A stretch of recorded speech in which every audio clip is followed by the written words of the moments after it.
They were right. My process of winning Damien over had been incredibly difficult. His parents abandoned him at a professional treatment center, leaving him at the mercy of strict discipline. When I rescued him out, I almost lost half my life. I brought Damien to an unfamiliar city, arranging psychological counseling to make him trust me. But Damien easily saw through the truth of this world. Graduating high school, he became the top student. He pulled my arm, his expression cold with self-mockery.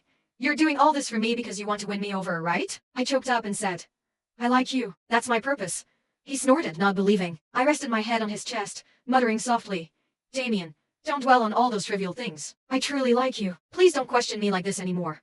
It really hurts." In the winter without heating, Damien would rub my stiff feet, his eyes red with concern. By that time, we were already married. His goal shifted from founding a tech company to buying a house. When a CEO made securing investments incredibly difficult, I walked the streets alone crying. Facing retaliation from competitors, I shielded him, ending up in the operating room myself. That was how long it took for Damien to slowly fall in love with me. Compared to my 10 years of effort, Chloe took 3 weeks to reduce his darkness level to -100. Chloe was still telling sweet details. I suppressed a pang of sadness. "Did he ever mention his ex-wife to you?" Chloe smiled triumphantly. "Never. He must have moved on from her long ago." I nodded. When Damien arrived, I'd pretend to be regretful, throwing myself at him. Knowing his personality, he'd probably be disgusted and avoid me, right? Once he rejected me, I'd take my 50 grand and happily leave. As I was planning, Chloe got a call. "My boyfriend just finished his meeting and is coming to pick me up. We're going on a date.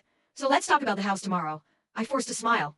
"Then I'll just go." Chloe affectionately took my arm. "Where do you live?" "I'll have my boyfriend drop you off." She was so enthusiastic that by the time I realized it, the car door was already closed. A cool, crisp pine scent permeated the air. Beside me, Chloe playfully showed Damien her manicure. He focused intently on the road, yet responded to her every word. Watching the man's striking features in the rearview mirror, I felt a momentary blur. Damien was never this patient with me. When together, he was always so insecure, waking up abruptly every night, frantically reaching for my side of the bed. I could only tiredly reassure him again and again.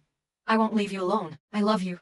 And it has nothing to do with the mission." I kept telling him that lie until the moment I left that world. Damien wept, clutching my hand, begging me not to go. I refused him every time. His face was pale, his eyes swirling with pain and madness. "Why? Don't you love me? How can you bear to leave me?" I gave a bitter smile.